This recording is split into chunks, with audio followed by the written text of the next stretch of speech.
Bonjour à tous, donc voilà, je suis Sébastien Torchet, je m'occupe donc de Argasner France Alpes. Donc aujourd'hui je vais vous présenter un petit peu la biomasse et le lien qu'il peut y avoir avec les métiers d'IUT. Donc voilà, je suis un ancien aussi de l'IUT, voilà, je suis passé il y a 19 ans avec un bon souvenir. Donc je vous présente rapidement juste Argasner, donc c'est une compagnie autrichienne, donc c'est monsieur Argasner qui l'a créé il y a 35 ans, presque 40 ans. Donc à la base, en fait il était métallier, chaudronnier, serrurier et il en avait marre de charger des bûches dans sa chaudière. Donc il a imaginé un petit bac en métallique avec une vis sans fin qui est adaptée sur sa chaudière bûche. Et il a commencé comme ça la conception des chaudières, il l'a montré à des gens autour et voilà, des gens ont demandé de fabriquer ce même système. Donc ça s'est développé comme ça. Voilà, aujourd'hui, voilà, c'est une compagnie où il y a 850 salariés. Donc ils ont investi dans le monde, donc ils font des chaudières, voilà, chaudières biomasse à la base, et ils sont développés aussi dans le solaire thermique. Voilà, donc ensuite Argasner France, donc ça a été créé en 1900. Alors la première chaudière a été installée en 1995, qui fonctionne encore en Ardèche, dans un village qui alimente une commune, une mairie, école. En 99, donc Argasner France a été créé. Et ensuite, voilà, les différentes concessions, agences pour mailler le territoire français pour être plus proche des clients, des projets, à partir entre 2006 et 2009. Voilà, la philosophie d'Argasner, ça a été toujours en priorité le service aux clients, donc voilà, c'est pour ça qu'on est implanté un petit peu partout en France. C'est le service client qui est prioritaire devant le reste. Voilà, aujourd'hui donc on a 27 années d'expérience en France. Voilà, on est sur une phase de grosse expansion avec voilà, le prix de l'énergie qui monte. Voilà, depuis 2 ans, on est sur une phase d'expansion, mais là depuis le début de l'année, voilà, on explose. On peut dire merci à Poutine qui a fait monter le prix des énergies. Et ça permet aussi quand même, sur la maîtrise de l'énergie, il va y avoir des gros efforts qui vont être faits grâce au prix de l'énergie cher. Voilà, donc je vais vous présenter donc, la gamme de nos produits. Donc aujourd'hui on fabrique 3 types de machines, donc essentiellement des chaudières biomasse. Donc on a des chaudières à granulés, donc une grosse partie de notre activité c'est les chaudières à granulés pour le particulier, donc à partir de 6 kW. Voilà, on a développé des machines qui sont ultra compactes là, qui s'appellent la nano, donc qui prennent très peu de place à la place d'un frigo, donc qui peuvent s'installer assez facilement sur le neuf ou la rénovation. Et ensuite, voilà, on a une gamme de puissance qui va jusqu'à 330 kW. Donc voilà, sur la gamme granulée, on a voilà, la gamme historique qui est la gamme bois déchiqueté, donc la plaquette bois déchiqueté, donc le bois qui est broyé. Et on a la gamme bûche, voilà, avec de la bûche de 50 cm et de la bûche de 1 mètre, couplée avec des ballons tampons, bien sûr. Et ensuite, voilà, on a une gamme de chaudières industrielles depuis 1 an, qui va jusqu'à 2,5 MW, 1500 kW. Voilà, donc la gamme de chaudières industrielles est faite pour du bois qui peut être plus gros et plus humide. Voilà, j'en dirai pas plus qu'après il y a la compagnie de chauffage qui est spécialisée dans ces chaufferies de taille plus importante qui développera là-dessus.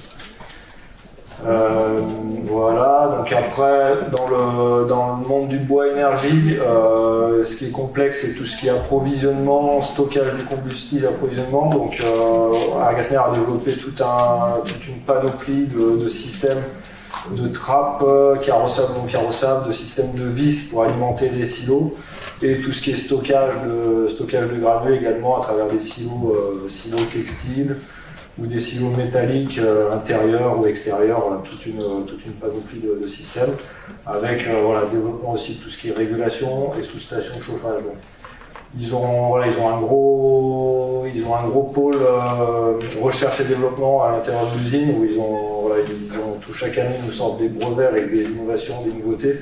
C'est vraiment un fabricant, c'est-à-dire qu'ils fabriquent une grosse partie en interne et ils sont capables de modifier, d'ajuster des choses assez rapidement sur la ligne de production.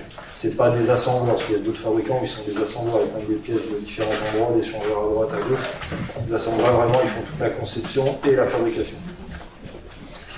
Donc voilà, un des gros points forts aussi, c'est tout ce qui est régulation, parce que le bois, c'est assez complexe au niveau de la combustion. Contrairement au gaz ou au fuel, aux énergies fossiles, on va dire, qui sont linéaires en termes de PCI, vous avez des grosses variations sur le bois, suivant les essences de bois, surtout le taux d'hygrométrie. Donc c'est ça qui est compliqué à gérer, et donc l'expérience d'Argasner est surtout là-dessus. Donc ils ont développé toute une gamme de machines qui permet de moduler en puissance et qui gèrent tous ces différences de combustible. Donc, notamment à travers les sondes lambda, qui est un outil de mesure important pour la régulation. Ils ont développé également un programme cascade. Donc, cascade, ça veut dire qu'on met plusieurs chaudières les unes à côté des autres. L'avantage de ça, c'est qu'on permet de moduler en puissance et ça permet aussi de supprimer une énergie éventuellement d'appoint, secours qui serait fossile. Alors, je vais vous parler un peu des différents combustibles pour bien situer la différence entre le bois déchiqueté, le granulé et la bûche. Donc là, j'ai remis les évolutions des prix des énergies. Je ne sais pas si c'est bien détaillé, mais on voit que ce qui est dans les énergies les moins chères et les moins émettrices de CO2 après le solaire, on a la biomasse, soit la bois déchiqueté, la bûche ou le granulé. Donc c'est ça qui est important. On a le coût d'énergie qui est faible et surtout on dit renouvelable parce qu'il n'y a pas d'émission de CO2. En fait, s'il y a une émission de CO2, quand on génère une combustion, on génère du CO2, le carbone avec l'O2. Mais on considère que sur le bois, on est neutre en émission. Pourquoi ? Parce que le bois, quand il va pousser, il va consommer la même quantité d'énergie que quand il va être brûlé, si la combustion se passe dans des bonnes conditions avec des bons rendements. Donc on est équilibre, on est neutre en fait en émission carbone. Donc c'est ça qui est important à savoir sur la biomasse. Voilà, et puis après, on voit aujourd'hui l'évolution du prix des énergies a explosé sur les énergies fossiles. Le bois, l'avantage, c'est que c'est une ressource il ne faut jamais l'oublier, c'est une ressource locale, donc c'est des forêts locales, donc il n'y a déjà pas de coût de transport. Un coût de transport, on va dire, très faible, et surtout, vous avez pas d'aléas sur les enjeux, on va dire, internationaux, comme on a sur le pétrole ou le gaz. Et puis surtout, le point aussi important, c'est que sur le bois, vous faites travailler des gens au niveau local. Si c'est une ressource locale, on fait travailler les gens au niveau local, soit les bûcherons, les exploitants, les transporteurs au niveau local. Donc l'investissement qu'on met quand on paye de la biomasse, elle revient au niveau local, la ressource revient au niveau local et réinvestit au niveau local dans des emplois. Ce qui n'est pas le cas sur du gaz ou du pétrole, où ça va à d'autres pays, à l'étranger. Pour vous donner, alors ça c'est les comparatifs de PCI, de kilowattheure pour 1000 litres, 1 mètre cube pour les différentes énergies. Voilà, donc 1000 litres de pétrole, aujourd'hui c'est l'étalon, donc c'est à peu près 10 000 kilowattheures. Si on passe sur le granulé, donc on divise à peu près par 3. Donc ça veut dire que pour avoir la même quantité d'énergie, il faut 3 fois plus de volume par rapport à du pétrole. Et ensuite, pour passer en bois déchiqueté, on multiplie encore par 3. Donc ça veut dire que sur 1000 litres de fuel, il faut à peu près 9-10 mètres cubes de bois déchiqueté. Pour vous donner un ordre de grandeur. Donc on rentre dans des problématiques de stockage qui sont un peu plus complexes que sur l'énergie fuel. Donc c'est un peu là aujourd'hui le nerf de la guerre quand on fait des études biomasse. Donc granulé, je le répète rapidement, donc c'est fait à partir aujourd'hui principalement de résineux. Donc c'est de la sciure.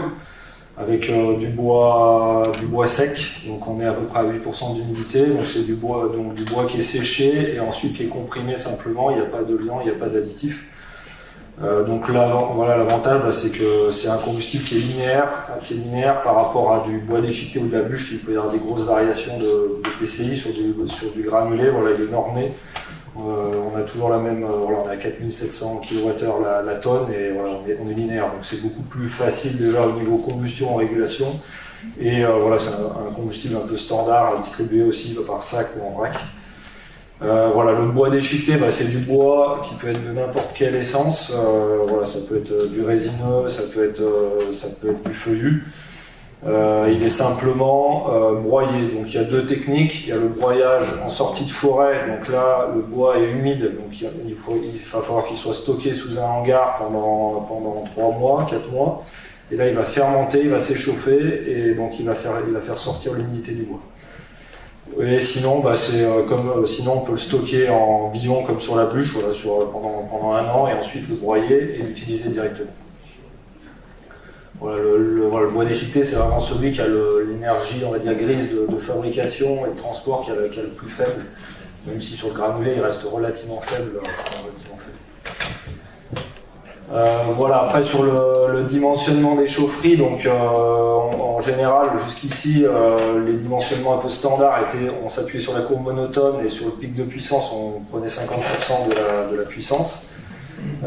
Aujourd'hui on a plus tendance à, voilà, vu le prix de l'énergie, on rajoutait à côté une chaudière d'appoint fuel gaz. Aujourd'hui on essaie de dimensionner à 100% la chaudière bois, ou de mettre idéalement une cascade de chaudière, ce qui permet d'assurer un secours. Vu le prix des énergies, ça devient encore plus intéressant. Et donc on rajoute derrière un ballon tampon pour augmenter, voilà, la modulation de puissance et augmenter le temps de combustion, parce que ça c'est le plus important sur une chaudière bois, c'est avoir des temps de combustion longs pour avoir des rendements qui sont stables et stabiliser la combustion. Donc sans ballon tampon, c'est plus complexe à obtenir, surtout en mi-saison. Voilà, on arrive à faire plus de courses. Donc le lien avec l'IUT, donc nous il y a plusieurs métiers dans notre entreprise. On a la partie études, conception, dimensionnement. Donc soit on a un bureau d'études intégré, donc on fait une partie des études quand c'est du privé ou des petites installations. Et ensuite quand c'est des installations plus conséquentes, on travaille en lien avec les bureaux d'études qui font les études de dimensionnement thermique en général, de puissance, et derrière donc nous on vient en appui sur toute la conception du process biomasse. Donc voilà, sur la difficulté, donc sur la biomasse, ça va être la conception du silo à granulés. Donc voilà, valider tout ce qui est accès, tout ce qui est cheminement et ventilation. Voilà, donc là vous avez un exemple, par exemple avec voilà, une chaufferie avec 2 chaudières avec le silo de stockage qui est derrière et les ballons tampons. Donc voilà, là c'est 2 chaudières de 100 kW par exemple. Donc ça c'est sur des chaudières à granulés. Voilà, donc là on voit un silo de stockage par exemple avec les systèmes. Donc le granulé est livré aussi, ce qui est simple aussi sur le granulé, c'est qu'il est livré en vrac, soufflé. Donc là vous voyez il y a 2 raccords type raccord pompier, raccord ZAG, qui permettent de remplir le silo. Donc ça, par rapport au fuel, ça fait pas un gros changement. Voilà, il y a un tuyau, le camion arrive, il branche le tuyau, il livre, et 30 minutes après, voilà, il repart. Donc c'est assez simple au niveau conception. Voilà, donc après il y a plusieurs systèmes de stockage, soit à travers des gros silos de stockage en toile, donc en intérieur, soit après on construit une pièce avec un système de vis qui va permettre d'alimenter le silo. Il existe également des cuves enterrées, voilà, on peut remplacer une cuve à fuel, ça nous arrive de plus en plus régulièrement, voilà, on sort la cuve à fuel qui est enterrée, on met une cuve à granulés à la place. Et après il existe, il y a d'autres systèmes de stockage extrait entre le stockage, le silo et la chaudière par aspiration, avec du tuyau souple. Et voilà, donc après je vais passer au bois déchiqueté. Donc bois déchiqueté, Comme je disais tout à l'heure, ça demande beaucoup plus de volume, donc un nombre de rotations plus importantes dans la saison. Ça peut être sur des grosses chaufferies, ça peut être une fois par semaine, voire plus. Donc il est très important de bien dimensionner ça, donc au niveau des accès, au niveau et voir aussi par rapport aux capacités de camions. Ça c'est important parce qu'on a déjà eu des projets où les camions ne pouvaient pas passer des gros camions, donc il faut passer sur des petits camions, ça peut être des 20, 30. Et sur les grosses installations, on a des 70 ou 90 mètres cubes qui sont ouverts à la fois, mais il faut avoir le silo qui soit capable d'accepter tout ça. Donc à la différence du granulé, le bois déchiqueté, lui, il va être en alimentation par vis avec un système de décileur rotatif. Donc il va permettre d'agiter le bois, parce que le granulé lui va s'écouler comme du sable, donc on peut l'aspirer par en dessous sans problème. Le bois déchiqueté, ça va faire comme des micados, donc ça va s'enchevêtrer, donc on a un agitateur dans le silo qui va agiter le bois pour l'emmener après dans la vis sans fin et dans tout ça dans la phase étude-conception où justement il y a en appui. Et ensuite après, sur les installations de plus grosse puissance, il y a des systèmes de fond racleurs. Donc je pense c'est ce qu'ils ont à la compagnie de chauffage, je pense sur les grosses installations où là on a un béné, vous avez un fond racleur qui doit alimenter les chaudières. Après il y a différentes possibilités avec des conteneurs, des chaufferies en mode conteneur ou en création de bâtiments. Différents exemples. Donc dans les points d'étude de dimensionnement, il y a souvent des choses qui sont importantes sur les chaufferies de bois, c'est le dimensionnement de la fumisterie. Donc ça, pareil, on vient en appui, après on s'appuie aussi avec les fabricants de fumisterie, parce que ça, c'est la fumisterie, c'est un module qui est très complexe avec beaucoup de réglementations. Et on a souvent des surprises. Donc le but c'est vraiment les fabricants sont spécialisés et d'avoir des notes de dimensionnement à chaque fois sur ces conduits de fumée. En général c'est beaucoup plus gros sur le bois les conduits de fumée que sur le gaz ou le fuel. Donc c'est des choses en conception qui sont pas négligées, avec des pentes à respecter, des régulateurs modérateurs de tirage, des angles, des dépassés de toit, des choses comme ça. Donc on a de la ventouse, mais sur des petites puissances jusqu'à 32 kW.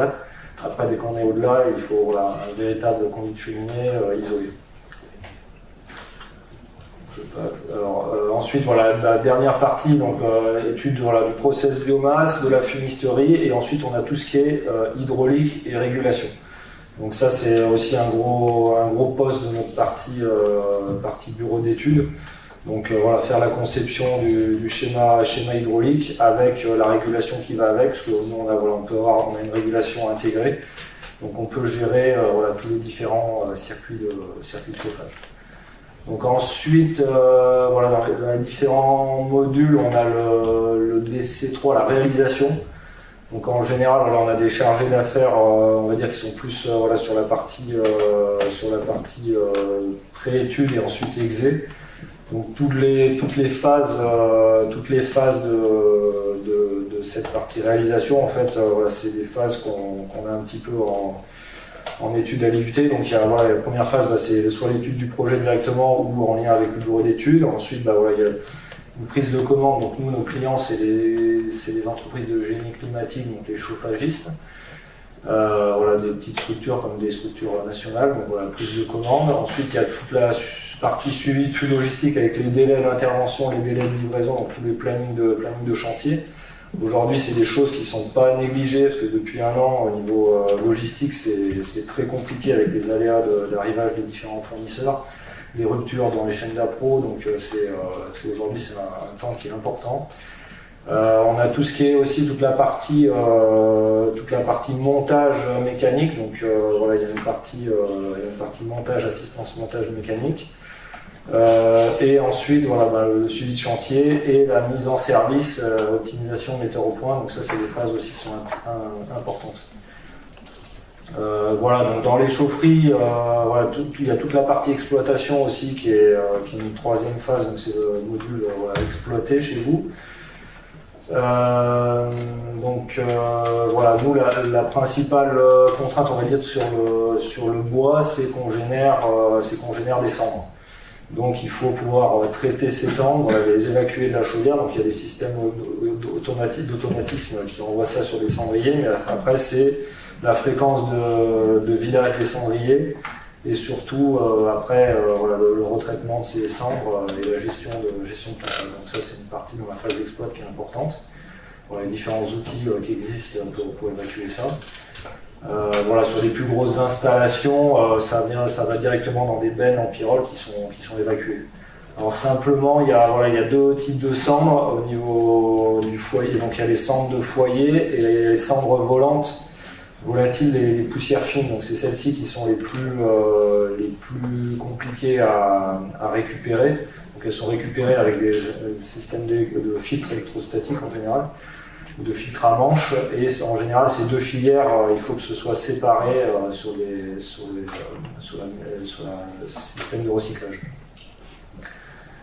Voilà, il y a un point important aussi dans la suivi d'exploitation, c'est la qualité de l'eau de chauffage, où l'eau de chauffage, voilà, à la base il faut la contrôler, et ensuite elle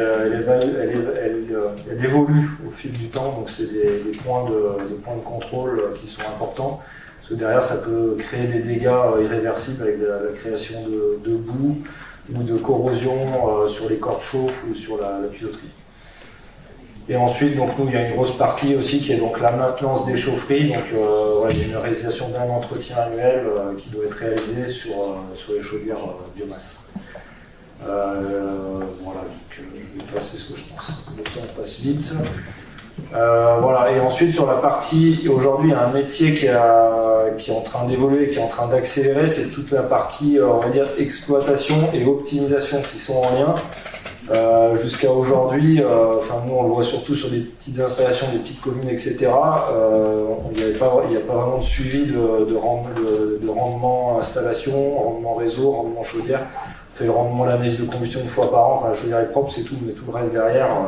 Donc on voit, quand on voit sur des installations, certaines, voilà, le client il va avoir de la chaleur, sur des installations il y a de la chaleur, et derrière on a des rendements, on est peut-être qu'à 50-60% sur le rendement global de l'installation. Et aujourd'hui c'est des choses où on voit, ça va avec la maîtrise de l'énergie, c'est même si le bois est pas cher, on ne doit pas le gaspiller.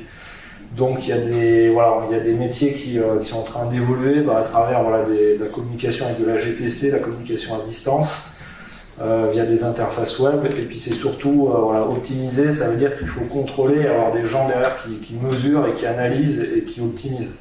Et aujourd'hui il y a très peu de chaufferies, on se rend compte où il y a vraiment ça, sauf des très grosses chaufferies comme des réseaux de chaleur de Grenoble, mais aujourd'hui sur des installations de plus petite taille, c'est laissé à l'abandon, tant que le client a de la chaleur, il a chaud, après il n'y a pas de... En gros c'est ça aujourd'hui. Donc quand on voit sur les rendements réseau, on pourrait partir sur des températures peut-être plus basses, optimiser des courbes de chauffe, des choses comme ça. Et aujourd'hui, il y a un gros travail sur l'optimisation des chaufferies, que ce soit, il n'y a pas que le rendement de la chaudière, mais il y a tout le reste aussi autour. Et aujourd'hui, ça c'est un métier, je pense, qui va se développer. Il y a de la demande là-dedans, et voilà, ça demande aussi du temps, parce que souvent les exploitants sont là pour que ça fonctionne et que la chaleur soit délivrée. Mais après, derrière, quand il y a des demandes quand il y a de la vente de chaleur avec des kilowattheures en jeu, derrière, il y a des sources d'économie à réaliser.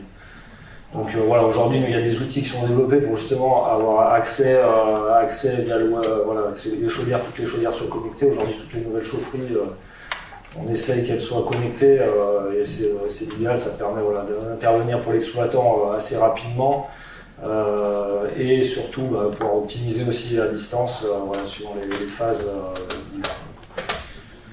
Je pense que je vais être moins en timing. Voilà. Je vais laisser la main.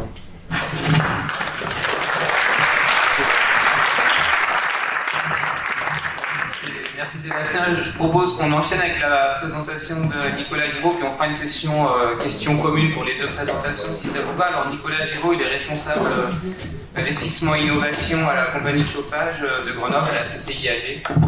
Donc, on passe à une autre dimension concernant le chauffage. La présentation elle suit en fait.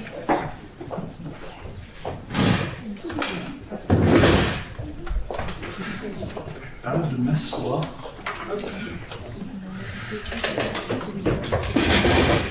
Et Et donc on enchaînera ensuite par des questions-réponses. Communes. Parfait. Bonjour à toutes et tous. Donc effectivement, moi, je vais vous présenter un petit peu la compagnie de chauffage, ses activités et tout ce qui est en lien avec une thématique biomasse qu'on nous a demandé d'aborder. Et puis également les métiers qui, chez nous, intéressent les étudiants issus de alors simplement quelques mots sur la compagnie de chauffage. On est une société d'économie mixte. Notre actionnaire majoritaire est aujourd'hui la ville de Grenoble. On a un actionnaire privé qui est Dalkia. C'est une entreprise qui a 60 ans. Elle est née du charbon en fait. À l'origine, elle a été créée pour que le charbon qui est issu des mines de la Mure puisse être utilisé dans des chaufferies qui soient centralisées dans un objectif environnemental à l'époque qui était d'éviter que chacun des petits poêles individuels pollue l'atmosphère de Grenoble, et l'idée étant qu'une cheminée commune qui rejette un conducteur générerait moins de nuisances. Donc la volonté était là. On était encore sur des combustibles qui étaient quand même très émetteurs de CO2, mais à l'époque, la question se posait un petit peu moins. Et depuis, finalement, ça a été une espèce d'ADN de l'entreprise que de progresser pour améliorer un petit peu l'environnement. Et on verra tout à l'heure que, de fait, on atteint aujourd'hui des taux d'énergie renouvelable sur le réseau qui sont assez remarquables pour un réseau de cette taille. 215 salariés. Donc le réseau de chaleur de Grenoble, on va en parler tout à l'heure, mais c'est un gros réseau de chaleur, c'est le deuxième réseau français. Et ce réseau est alimenté par 5 sites de production, avec un mix énergétique qui est assez varié, on y reviendra également tout à l'heure. Un chiffre d'affaires qui est de l'ordre de 85 millions d'euros. Voilà. En tant que société d'économie mixte, on est un outil local au service des collectivités, puisque nos activités se déroulent dans le cadre de délégations de services publics de manière générale. Et donc on intervient au bénéfice des usagers dans le cadre de contrats qui sont portés par les collectivités. Donc voilà un petit peu. Alors, c'est la présentation institutionnelle, hein, donc voilà. Mais il n'empêche qu'on a quand même des valeurs qui sont fortes dans l'entreprise, qui touchent à la fois à la santé et à la sécurité du personnel, à la fois également à notre empreinte environnementale, et puis je l'ai évoqué juste avant, en fait que on a un rôle social au sein du territoire, qui se traduit entre autres par les politiques RH en faveur de l'insertion, etc., qui sont régulièrement mises en œuvre. On a là les certifications, certifiées ISO 9000, 14, 50 et 45. Les activités donc, de la compagnie de chauffage, alors notre activité historique c'est la production et la distribution de chaleur. Alors on a un petit réseau de froid également qui distribue du froid sur Grand Place principalement, mais c'est vraiment une activité qui est aujourd'hui annexe. Voilà, notre principale mission c'est le réseau de chaleur. Nous avons également une activité en lien avec l'incinération et la valorisation des déchets. Ce sont deux activités qui sont différentes parce que, typiquement, la collectivité a une compétence énergie et donc nous exerçons notre activité de chaleur en lien avec cette compétence énergie. Et puis elle a également une compétence déchets et donc l'usine d'incinération, elle, est exploitée dans le cadre d'une DSP spécifique en lien avec le service déchets. Et puis nous avons développé quelques activités connexes, entre autres les services en efficacité énergétique, à savoir, une fois qu'on a distribué l'énergie jusqu'en pied d'immeuble chez nos clients, comment est-ce qu'on peut essayer d'aller jusqu'au radiateur finalement et donc apporter un service à certains de nos clients. C'est assez intéressant parce que ça nous donne une vision un peu globale et complète de la production de la chaleur jusqu'à la distribution et au confort des usagers. Je ne vais peut-être pas revenir là-dessus, enfin bon, il y a beaucoup, voilà, c'est un peu le détail de notre histoire, voilà, depuis 1960 jusqu'à aujourd'hui, et donc on va le voir juste après, la façon dont le réseau de chaleur en particulier a évolué. Donc, deuxième réseau de chaleur de France, 100 000 équivalents logements qui sont aujourd'hui alimentés par le réseau de chaleur, 170 km de réseau, et 1100 sous-stations, donc 1100 points de desserte pour le réseau de chaleur, 60% à peu près de résidentiel, 11% d'industrie, 10% de santé, principalement hôpitaux, cliniques, et puis enseignement, dont limité. Voilà, un petit peu la façon dont notre activité se... Et donc pour vous dire deux mots sur le réseau de chaleur, il est représenté ici, donc il est relativement étalé, puisque au nord on part de la Tranche, avec un client historique qui est le CHU et un producteur historique qui est l'usine d'incinération. On distribue également notre énergie sur la presqu'île scientifique, et au sud on redescend jusqu'à Pont-de-Claix, où une plateforme chimique est implantée, plateforme chimique avec laquelle nous échangeons de l'énergie, avec une petite particularité, c'est que c'est un échange bidirectionnel.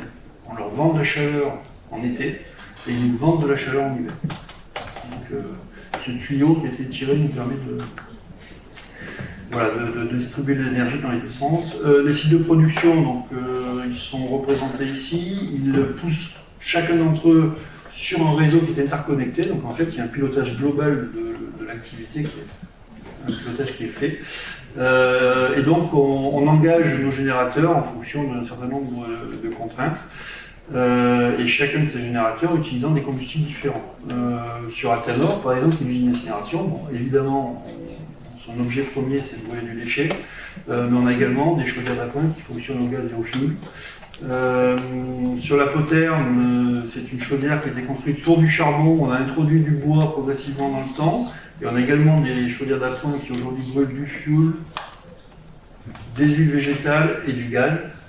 Le troisième site le plus important, c'est la Villeneuve, avec là une chaudière bois-charbon également et des chaudières d'appoint au fioul. Et puis la dernière née, c'est Biomax, une centrale qui a été démarrée il y a un an à peu près, qui a terminé sa première saison complète et qui elle est implantée sur la presqu'île scientifique. Taux de NR 80% à peu près aujourd'hui, hein, donc pour un réseau de cette taille, c'est quand même assez notable, je l'ai évoqué tout à l'heure. C'est un réseau qui est classé, mais aujourd'hui il n'y a plus vraiment les réseaux de chaleur de manière générale le sont assez naturellement. Par contre, c'était une décision prise par Grenoble-Alpes Métropole, ça dès 2015. Donc c'est une décision qui était assez intéressante. Le classement du réseau rend pas obligatoire, mais en tout cas incite très fortement à ce que les immeubles ou les utilisateurs d'énergie se raccordent au réseau quand ils sont à proximité de celui-ci. C'est en ça que le classement est important. Voilà, des labels, éco-réseau, etc. Et donc on voit là la tendance et la façon dont le mix énergétique a évolué au sein de la compagnie de chauffage, donc avec un démarrage 100% fossile, hein, au charbon, et très rapidement, dès les années 70, l'introduction de biomasse dans notre mix énergétique, donc à petite échelle, dans un premier temps. À petite échelle, pourquoi? Parce qu'en fait on utilisait des outils designés charbon pour y brûler du bois. Et donc il a fallu petit à petit faire des modifications de nos installations de façon à ce que justement petit à petit cette quantité d'énergie renouvelable augmente, y compris d'ailleurs l'utilisation d'énergie fatale, enfin en tout cas de récupération issue de la combustion des déchets. Donc une trajectoire qui est quand même assez vertueuse. Et pour dire quelques mots de la ressource bois, c'est aujourd'hui notre première ressource. Pendant longtemps, c'est l'incinération, qui était le premier producteur d'énergie distribuée. Hein, on sortait entre 30, 35, 40% de l'énergie distribuée. Aujourd'hui, c'est la biomasse qui contribue le plus fortement à la production de chaleur du réseau. Ça correspond à peu près à 30 000 équivalents logements. Et par rapport à une solution gaz, ça représente à peu près 70 000 tonnes de CO2 économisées. Voilà. En contrepartie, ça représente à peu près 150 000 tonnes de bois utilisés sur notre chaleur chaque année sur le monde. Alors il y a beaucoup de discussions, de polémiques sur le bois. Est-ce que c'est du CO2, est-ce que ça n'en a pas? On a évoqué tout à l'heure le fait qu'on est sur des cycles courts et que donc globalement, on considère que c'est une énergie qui est neutre. Nous, on en est convaincus. Aujourd'hui, certains ne le sont pas. Bon. Pas sûr que ce soit ici le lieu pour discuter de ça, mais en tout cas, notre stratégie, celle de la collectivité aussi, consiste à dire c'est une énergie qui est vertueuse, c'est une énergie qui globalement nous permet de participer à la transition énergétique. En sachant que donc la ressource bois énergie, c'est pas une ressource, c'est pas une activité qui va générer des coupes franches dans les forêts locales. On est plutôt sur l'utilisation des sous-produits issus de l'activité bois d'œuvre. Et donc, on représente souvent le schéma qui est là en disant que voilà, pour un arbre, on le coupe finalement pour le bois d'œuvre, et c'est utile pour ça, et on utilise plutôt la partie haute, non valorisable du bois pour alimenter le bois énergie. Gestion durable, ça se traduit par le petit cercle qui est là et qui montre notre distance d'approvisionnement. Aujourd'hui, on est contrôlé sur ce sujet-là. Notre distance d'approvisionnement, elle est à peu près de 100 km. Quand je dis qu'on est contrôlé, c'est que par exemple, quand on construit une usine comme le site de la Biomax, que j'ai évoqué tout à l'heure, on demande une autorisation d'exploiter. Et associé à cette autorisation, on doit à la préfecture et donc au service de l'État un plan d'approvisionnement. Et ce plan d'approvisionnement est validé par l'autorité, donc entre autres la DRAF, qui vérifie effectivement que la ressource est disponible et qu'on sera effectivement en capacité d'utiliser une ressource qui soit locale. Donc, un approvisionnement en circuit court avec les avantages que vous avez pu évoquer tout à l'heure. C'est des filières qui ne sont pas forcément très industrialisées aujourd'hui. Ça va de coopératives de producteurs au petit forestier local. Voilà, donc on a souhaité s'impliquer un petit peu et donc on a acquis une plateforme pour pouvoir également nous impliquer dans ces filières. Et sinon, par ailleurs, on développe des partenariats qui sont des partenariats durables. Les entreprises avec lesquelles aujourd'hui auxquelles on achète du bois sont des entreprises avec lesquelles on a acheté du bois il y a déjà 10 ans, et ce sont des contrats long terme, 7, 10 ans. Donc on a vraiment des partenariats qui sont très durables. C'est une ressource un petit peu spécifique, on n'est pas du tout dans des schémas qui sont ceux de l'achat du charbon ou du gaz, c'est vraiment rien à voir. Voilà. Quelques mots sur la façon finalement dont les compétences qui sont développées à l'IUT peuvent être utiles chez nous. Alors la différence peut-être d'Argasner, la partie conception chez nous, elle est souvent confiée à des bureaux d'études. Donc on a des ingénieurs ou des techniciens qui sont plutôt en supervision de ces bureaux d'études qui font réaliser. Et donc ce que je vous présentais là est plutôt en lien avec les métiers de l'exploitation ou de la maintenance à proprement parler. Et donc, alors, un distinguo à faire entre tout ce qui est finalement production de chaleur et donc des métiers d'opérateur de conduite, de responsable de conduite ou de technicien de maintenance. Une partie de ces personnels travaillent en 3-8. Et puis les services en efficacité énergétique, où là on est plutôt donc sur l'activité de service, en tertiaire. Et donc on a des techniciens d'exploitation, des chargés de secteur. Les missions de l'opérateur de conduite dans une usine, eh bien, il supervise l'exploitation du site. On a des équipements qui sont assez fortement instrumentés, avec des régulations qui permettent quand même d'assurer un fonctionnement autonome, on n'est pas loin. Par contre, il y a une supervision à faire de ce process, de la façon dont il se déroule, et surtout on doit réagir aux écarts, aux anomalies qui se présentent, et donc les opérateurs sont énormément en surveillance du process et en une action corrective par rapport aux anomalies, aux alarmes qui se déclenchent sur notre système de contrôle conduite. Ce sont des activités qui se font à feu continu, donc on a des opérateurs qui travaillent en 3-8.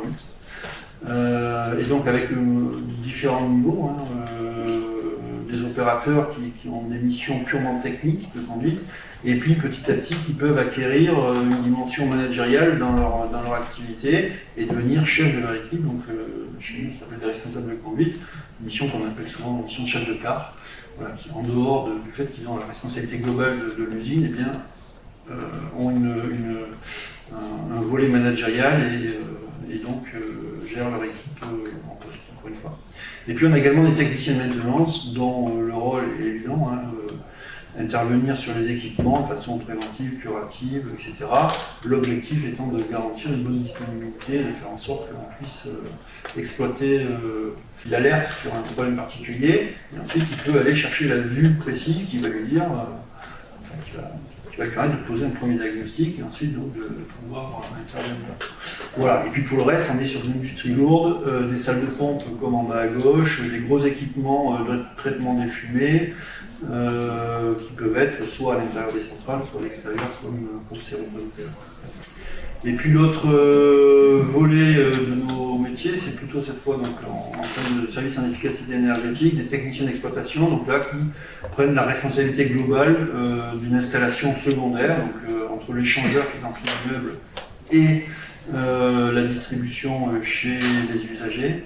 Et donc voilà, il a là pour le coup un rôle qui est beaucoup plus large, puisqu'il fait de l'exploitation, de la maintenance et du suivi global d'activité sur ces missions-là, et là encore avec une progression possible entre le technicien qui voilà, fait une mission purement technique et un chargé de secteur qui prend des responsabilités managériales et qui petit à petit gère des équipes qui peuvent être constituées de 4, 5, 6 techniciens d'exploitation.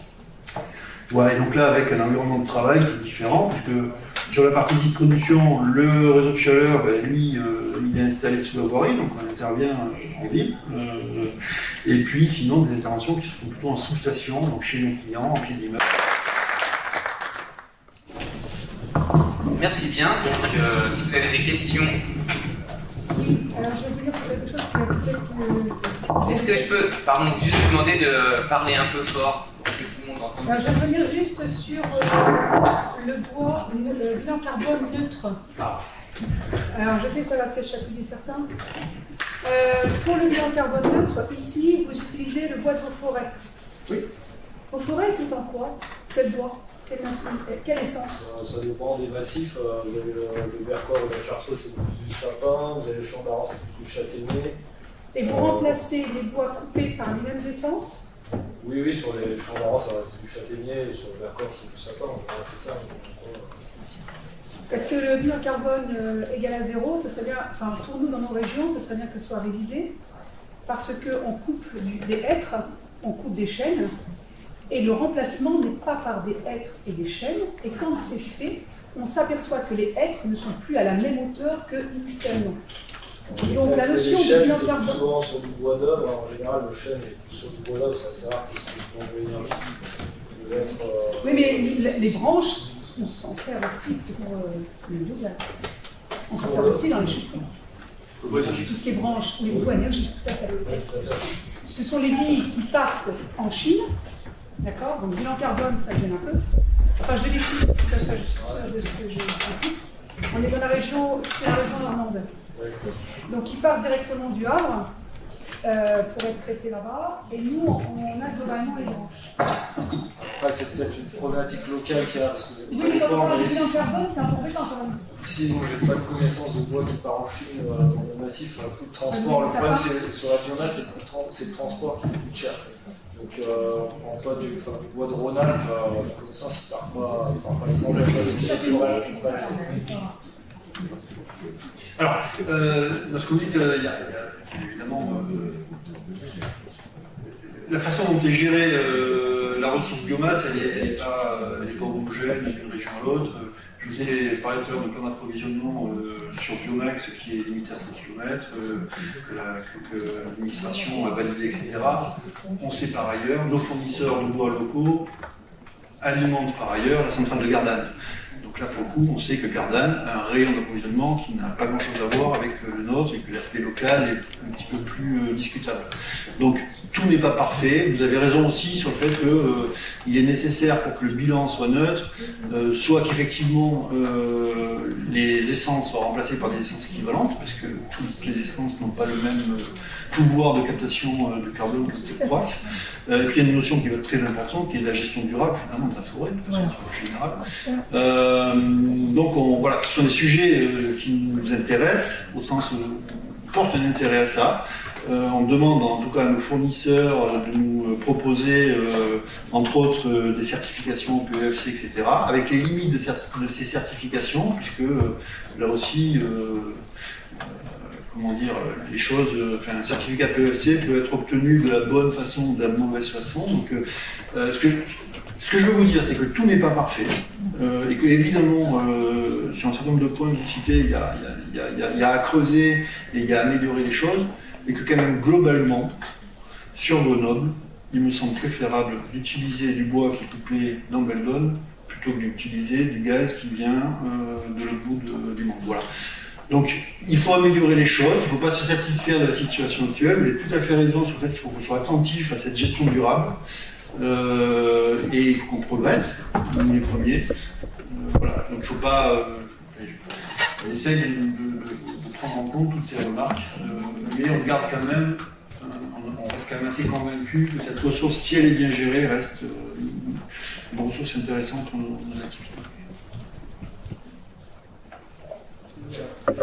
La sensation première de spécialiste de bois, jusqu'à quelle limite le bois peut rester vertueux? C'est-à-dire que là, pour l'instant, on a une certaine quantité de bois qui est brûlée. Si on la multiplie par 10, est-ce qu'on est capable de soutenir d'une manière durable? Est-ce que nos forêts peuvent soutenir ça? Aujourd'hui, la croissance de la forêt française est de 3% par an, donc en volume, et on n'exploite que 1% de cette croissance actuellement. C'est-à-dire qu'on a encore une marge de manœuvre assez importante en termes de volume bois disponible. Et l'autre gros avantage aussi que le prix d'énergie soit haut, c'est que ça a valorisé le prix du bois. Et aujourd'hui, il y a des bois qui n'étaient pas exploités dans des fortes pentes, en montagne, etc., parce que ce n'était pas rentable d'exploiter. Aujourd'hui, avec le prix des énergies qui a augmenté, le bois aussi a augmenté aussi. On peut exploiter ces bois qui n'étaient pas rentables viables. Donc aujourd'hui, il y a encore de la marge, une marge assez importante pour fournir du bois. Après, on ne pourra pas faire 100% d'énergie en bois en France, c'est sûr. Ce sera un mix énergétique pour le futur. C'est la maîtrise de l'énergie derrière aussi qui est importante. C'est une ressource qui n'est pas infinie. Je pense que j'ai évoqué tout à l'heure une autorisation qui était demandée à la une autorisation qui était demandée à la préfecture. La préfecture est garante de ça. C'est-à-dire que quand on dépose un plan d'approvisionnement pour une chaufferie comme Biomax, en fait, la préfecture, au-delà de regarder ça et de nous dire ah ben tiens, ouais, c'est chouette, eux sont au courant de tous les projets qui se montent et donc s'assurent qu'effectivement la ressource locale et que notre plan d'approvisionnement s'intègre dans un gisement local qui est disponible. Et le jour où le gisement sera plus là, la préfecture dira monsieur, on arrête. Et puis vous allez chercher d'autres sources d'énergie, d'autres gisements d'énergie. Ce sur quoi on est en train de travailler dès à présent, on voit déchets, etc. Mais, donc non, elle n'est pas infinie, ce serait illusoire que de dire ça. Et aujourd'hui, le garant de ça, c'est l'État, au travers des dossiers d'instruction, des demandes d'autorisation sur les grosses installations qui sont quand même les principaux consommateurs. Bonjour, justement, je pense que je partage un peu la réaction de ma collègue. En fait, je trouve que vous avez dit c'est peut-être pas très important d'en discuter ici, mais je pense que c'est un point très important à discuter justement parce qu'on est quand même un BUT métier de la transition et de l'efficacité énergétique, donc ça veut dire qu'il y a vraiment un questionnement sur le futur et pas juste à l'aspect local, et donc les solutions qu'on présente à nos étudiants doivent être... on a une obligation un peu de penser au futur aussi pour eux. Et donc moi, ma question, elle est plutôt en fait, est-ce que déjà les particuliers doivent remplir un plan d'approvisionnement, parce que c'est le cas à l'échelle industrielle, mais si les particuliers se tournent tous vers le bois énergie, ils n'ont pas forcément cette obligation-là.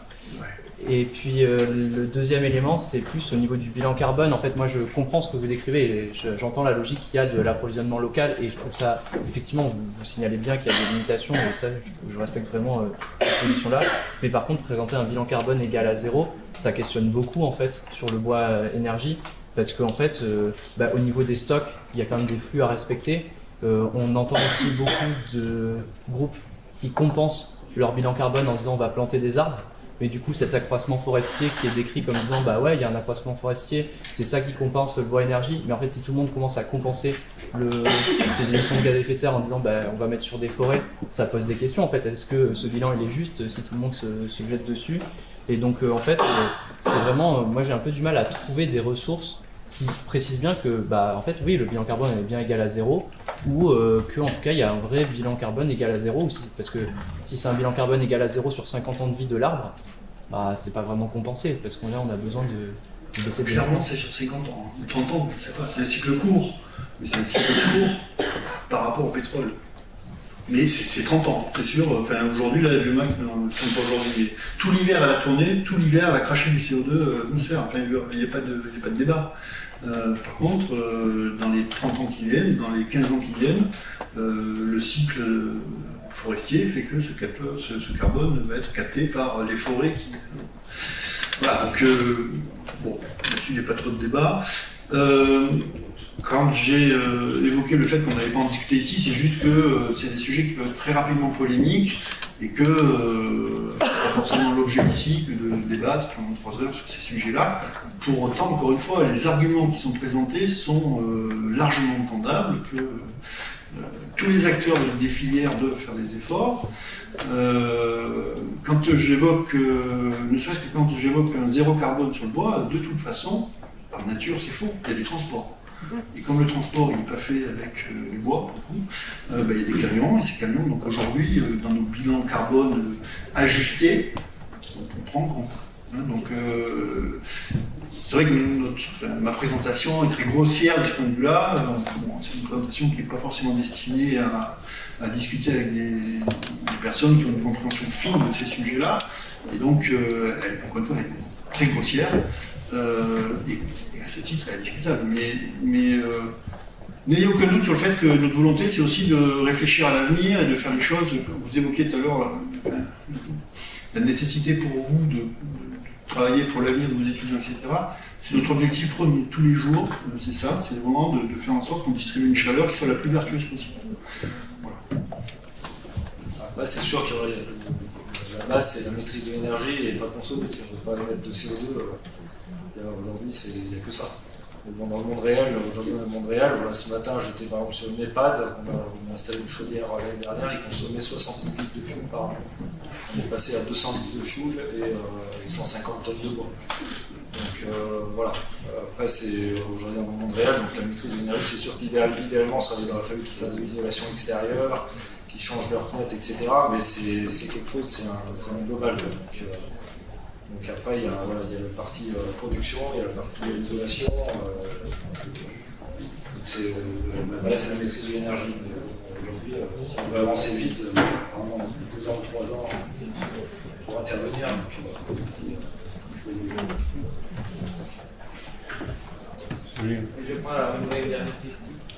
Oui, je reviens de regarder le scénario des gigawatts. Donc, il propose d'augmenter de 50% la biomasse solide.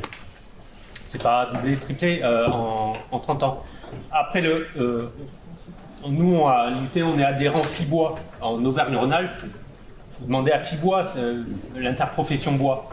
Le problème, c'est pas tellement la ressource en ce moment, c'est la sortir de la forêt. Pourquoi? Et c'est pas un problème technique, c'est un problème administratif. C'est morcelé entre plein de petits propriétaires. Ça, c'est le gros enjeu. Et le deuxième, c'est pas tellement l'énergie, c'est l'environnement. Qu'est-ce qu'on replante à la place? Comment on le replante? La biodiversité. Parce que là, ce qui se fait beaucoup, il y a des coupes franches, mais pas que. Mais après, c'est de la monoculture. On perd beaucoup en diversité. C'est surtout ça les enjeux sur la forêt. Et s'il y a des gens à l'ONF, vous le direz, ou si vous avez des gens de FIBois, c'est ça la problématique. Mais du bois, mais bon sang, et vous l'avez dit, la forêt française, elle est en croissance. Voilà, donc il y a du stock. Et le flux, le stock il est là et le flux il est difficile à créer. Aujourd'hui, il y a des essences de bois qui sont peu adaptées aux environnements avec le changement climatique. Donc les essences sont aussi en train de changer. Donc il y a des acteurs comme l'ONF ou des gens comme ça, des plantations, les essences évoluent, quoi. Donc ils sont en train de travailler là-dessus parce que dans ce qui est valable aujourd'hui, dans 30 ans, quand on aura plus de 2 degrés ou 3 degrés de plus, ça fonctionnera plus. Et j'ai une bonne nouvelle. Il y a plein de bois qui va ne valoir plus rien. C'est pas une bonne nouvelle pour tout le monde, hein, mais qui va plus partir en Chine. Il va être, avec le changement climatique, il produit trop de résine. On peut même plus faire des fenêtres avec, des carrelets, etc. Il va y avoir plein de bois à brûler. Hein. Voilà. C'est une catastrophe parce que le bois va perdre de la valeur. Le bois d'œuvre il va perdre en qualité. Ils sont en train de mourir sur pied les arbres. Par rapport à la Chine aussi, ils ont consommé tout leur bois, donc eux, ils ont mis un moratoire sur leur bois, ils ont fait un peu de gauche. Ils sont allés dans tous les pays d'Asie, au Japon, etc. Le Japon, c'est pareil, ils ont des exportations. Donc ils vont chercher du bois un peu partout dans le monde. Donc voilà, après aujourd'hui, il y a l'Europe aussi qui va jouer si dans 20 ans ou 30 ans, voilà, on a la ressource qui est trop faible. Moi j'ai juste une petite question sur les fumées. Il me semble que le bois, ça émet pas que du CO2 et qu'il y a quand même des polluants qu'il faut... Non, que du CO2. Ça rejoint le truc qui évoquait la consommation individuelle. Il y a une grosse différence à faire entre la consommation individuelle et la consommation industrielle, entre autres sur les particules fines. Globalement, on a des traitements de fumée sur les installations industrielles qui garantissent des niveaux de particules qui sont extrêmement bas. Et pour sortir un petit peu de l'humour, oui, on émet alors des particules. Le principal problème, ce sont les particules, avec une capacité à les traiter sur les installations industrielles qui est sans commune mesure avec ce qu'on fait sur une cheminée, parce qu'on a des filtres à manches qui font que tout ce qui est supérieur à un ail, ça s'arrête. Donc on a des rejets aujourd'hui sur nos usines qui sont de l'ordre de 1 à 2 mg par mètre cube de particules fines sur les fumées. Donc on fait même mieux que sur le fioul. Voilà, donc pour un combustible qui est bien plus complexe à traiter. L'autre polluant ennuyeux sur Grenoble, ce sont les oxydes d'azote. Et donc là aussi, il y a une réglementation qui fige des valeurs limites à respecter, qu'on se doit respecter, et qui sont d'autant plus contraignantes, que l'installation est grosse, là pour le coup. Une chaudière complet de chauffage va être à 50 ou 80 mg, quand une chaudière sur un petit rayon de chaleur va être à 200 ou 250. Et puis il y a également une notion de plan de protection de l'atmosphère, sur Grenoble, et donc là qui amène une contrainte, comme ça supplémentaire, quand on construit, et qui finalement c'est pas 80 mg de NOx, mais 50 parce qu'on a un PPA et qu'on a un sujet NOx sur le territoire, donc il faut... Donc non, on ne rejette pas que du CO2, on rejette également principalement poussière et NOx, et puis après le reste c'est marginal. Et puissance. Le fait de brûler du résineux, est-ce que c'est pas un crassement particulier ou quoi? Non, sur du résineux ou du feuillu, il n'y a pas de différence. Le quart PCI est assez faible à même taux d'hygrométrie. Ouais. Ça, c'est valable. Voilà, c'est l'image qu'on a sur les anciennes vieilles chaudières à bûches sans ballon tampon ou le résineux en crasse et chaudière. Aujourd'hui, même sur les chaudières à bûches performantes d'aujourd'hui avec ballon tampon, on peut tourner avec du résineux ou du les conditions de combustion, quelle que soit votre puissance finalement, ont largement évolué. Aujourd'hui, la combustion sur les chaudières est quand même très très optimisée. Majoritairement, c'est du résineux sur les chauffe-eau aujourd'hui, sur petites grosses puissances. Voilà, après, sur les particules fines, voilà, sur les puissances supérieures à 1 MW, il y a des obligations réglementaires sur la filtration. En dessous d'1 MW, il n'y a pas d'obligation aujourd'hui. Par contre, c'est vrai que sur la métro de Grenoble, avec le PPA, depuis quelques années déjà, on est sensibilisé à ça. Donc il y a pas mal de projets, même en dessous d'un mégawatt, où on installe quand même il y a une volonté de la métro qui donne aussi des subventions en conséquence pour installer ces filtrations, parce que c'est des systèmes qui sont assez onéreux, qui valent parfois quasiment toute la chaudière ou la moitié du prix de la chaudière, donc c'est pas neutre sur le bilan économique d'un projet. Et ou autrement, sur des nouveaux projets récemment, on prévoit l'emplacement à la place, que ça demande quand même un emplacement assez important, une taille assez importante. Et nous, après, au niveau du fabricant, en Allemagne aussi, ils travaillent beaucoup sur ces problématiques-là, avec des obligations, Allemagne ou Suisse. Et donc, le fabricant est en train d'intégrer petit à petit des systèmes d'électrofiltre directement sur le corps de chauffe de la chaudière, pour un gain de passe et puis économique, un gain de coût au niveau de l'installation. Voilà.